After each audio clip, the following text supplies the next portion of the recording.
Hey, this is Daryl again, and this is our last fly for the delayed harvest collection, and we're going to be tying a woolly worm.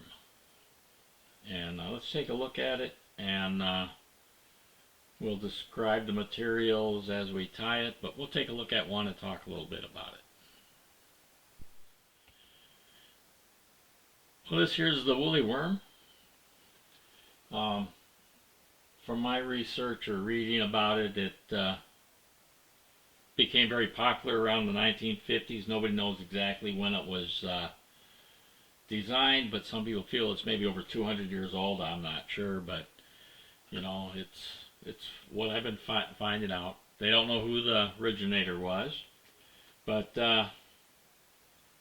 yeah, it's I like this fly. I use it for perch when I'm up in New Hampshire, and I try it on trout and had some luck with it. But I understand that the original was tied for bass. It just says. I'm thinking maybe it would be a smallmouth bass in streams, because the fly is who knows what it is. It could be a nymph. Some people consider it a streamer. Who knows? But why don't we go ahead and get started and tying, and we will describe materials as I go along.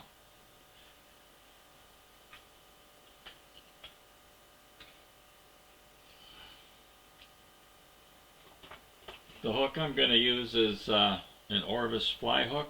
Came across these up in New Hampshire at North Country Angler. They had them on sale in their basket bin, so I think it was 50% off, or buy two get one free or something like that.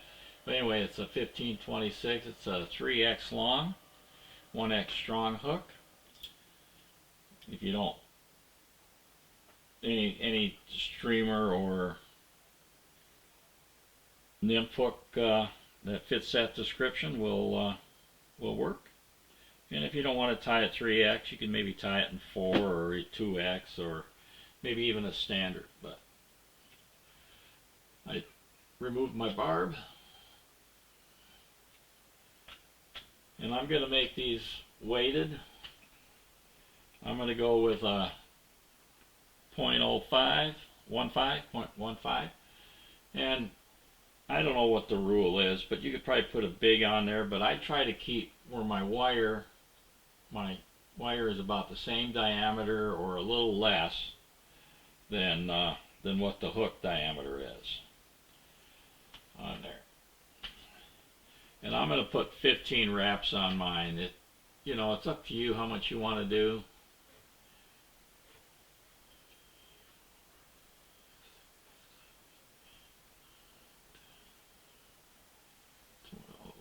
Back it up a little bit. 12, 13, 14, 15.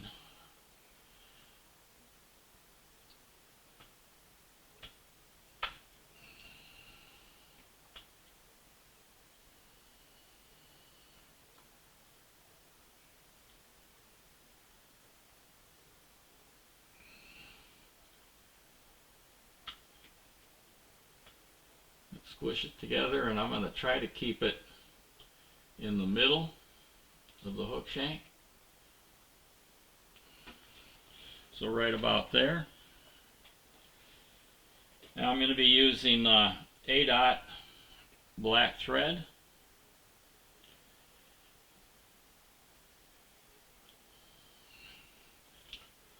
And we'll start back behind an eye width behind the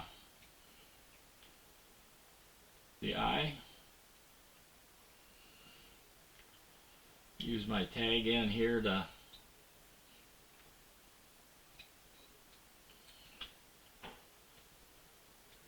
help build over to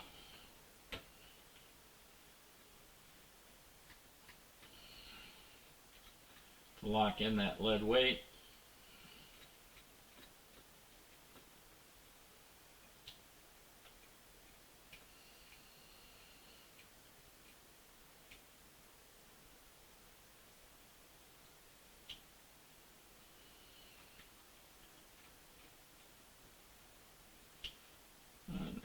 should be good enough for now. Bring my thread back up here, and we're going to tie the tail in. Now, you can use marabou if you want, but then if you use marabou, you probably start back in this area, and on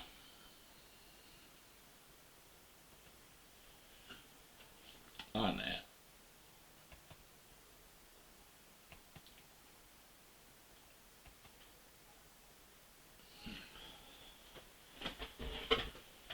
But I'm going to use red yarn.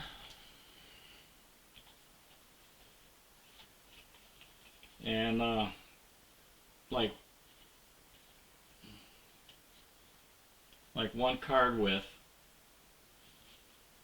is all you need. That'll give you enough for two flies.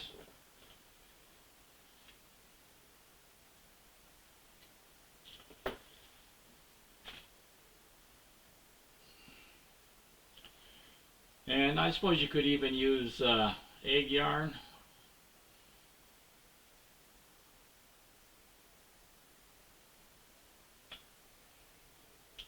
We're going to try to keep this on top of the hook.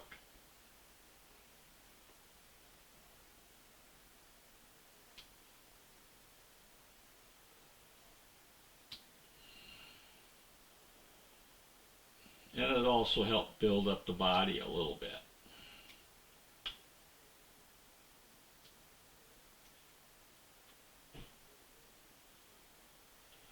And then we'll cut it off, maybe just past the bend of the hook, or where the bend is. And so that gives us enough for another fly in there.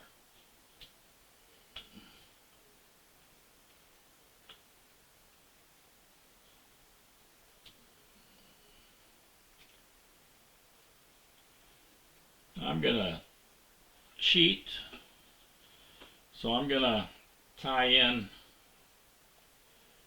my hackle. I'm using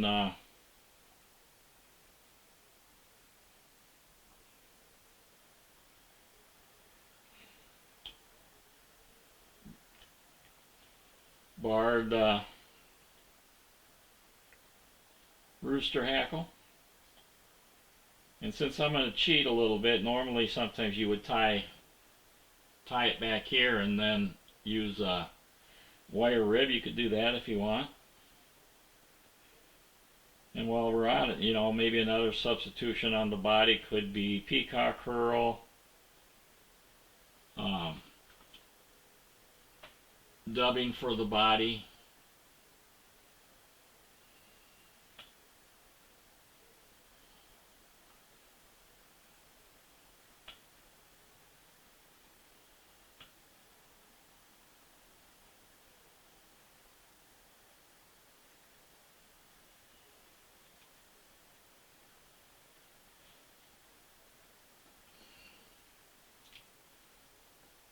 And traditionally the fly was tied in with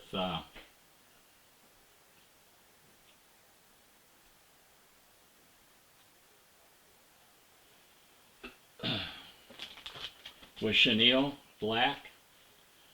On this size hook I'm going to use fine. If you were probably tying in a size 8, 6, 2 or 4, somewhere in there, you might want to go to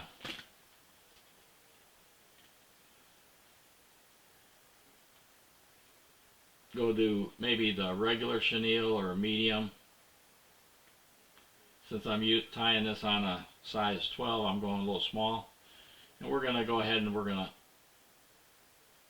pluck off some of that right there, the material, so I can just tie in maybe the core part.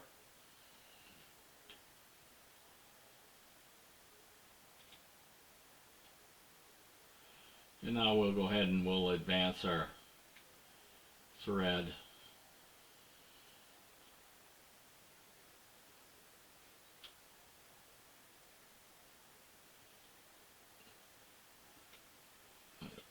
Right about there. try to level that off a little bit. And we're going to go ahead and wrap this up. Now, the reason why I'm not using a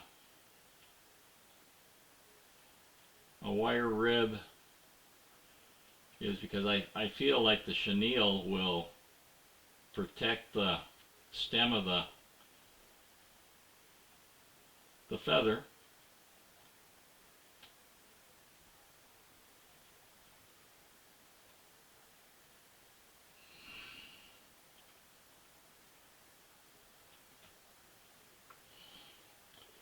And we'll trim that off.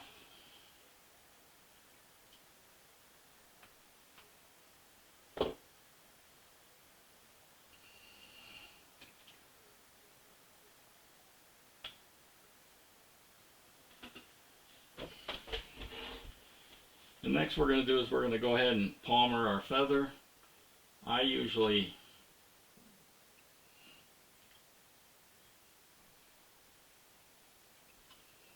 like to give it one full turn behind the body here at the tail. I feel that kind of helps it fly or swim a little bit better. And then I'm going to counter wrap, or keep wrapping, not counter wrap. Trying to get that quill to fall into there, and that's usually going to be 4 to 5 turns. And then when I get to the head, I'm going to give it a couple full turns here at the head, again for the same purpose, that maybe it'll swim better.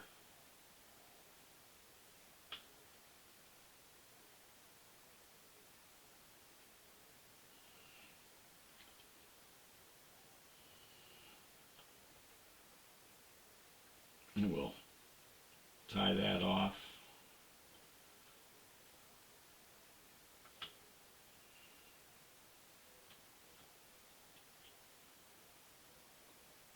Pull these back and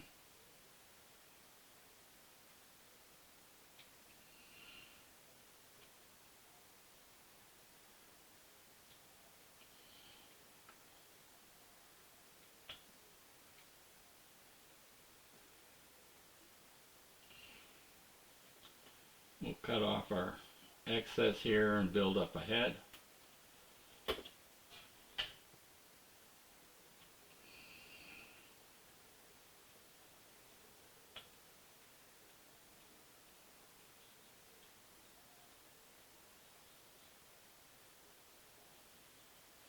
And we'll give it a whip finish.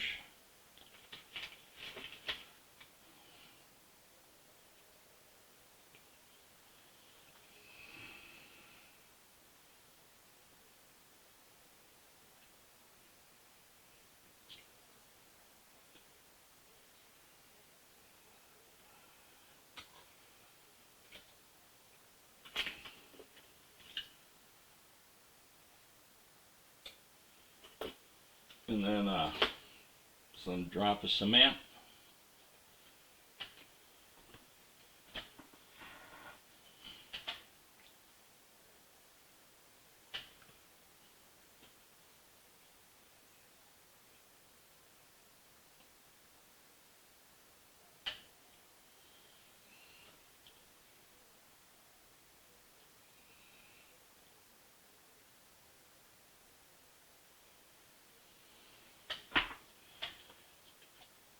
And there you have it, a woolly worm. This happens to be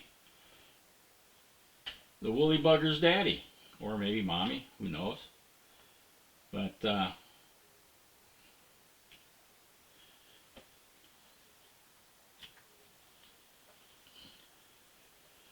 on there, so I'd tie up a few of those. Alright, so that's the woolly worm. Yep, it came well before the woolly bugger. You could pick out that tail, but I usually, by the time you fling it in the air and the fish tear it up, they'll open it up a little bit for you. So I normally don't, but if you wanted to, you could take your bodkin and poke at it and make it fluffy on there. But tie up a few. I might tie some up for spring smallmouth season bass for in a size 4 maybe. See if they work. From what I read, they were designed for bass, so why not tie some up in a size 4? Maybe a size 8, who knows, or a 6. But anyway, our next series of flies going to be 5 or 6 flies for American shad or hickory shad, whatever's in your area. For us, primarily here in the Charleston area, it's going to be American shad, and you know, December, towards the end of December, January, February, they should start be running up in the rivers here. So yeah, that'll be kind of fun. Anyway, watch for that series, and we'll tie some of those up together. All right, I'm Daryl. We'll see you on the water.